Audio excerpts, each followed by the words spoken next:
নমস্কার বন্ধুরা, দেখো নতুন রান্না একটা নিয়ে চলে এলাম। আজ রান্না আমি ধনিয়া ডিম বানাবো।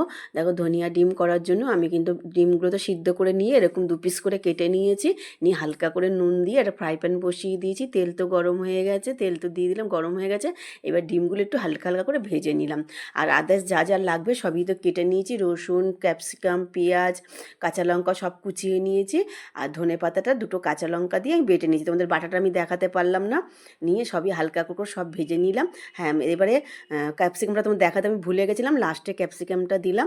দিয়ে এবার সব কিছু হালকা করে ভেজে নিলাম। তারপর টমেটো দিলাম একটু, দিয়ে ভালো করে নেড়েচেড়ে হালকা করে নুন দিয়ে দিলাম, দিয়ে একটু আদা বাটা দিলাম, দিয়ে খুব ভালো করে নেড়েচেড়ে মাপ করে জল দিলাম, যেটু সিদ্ধ হলো ধনে পাতাটা বাটা দিয়ে দিলাম।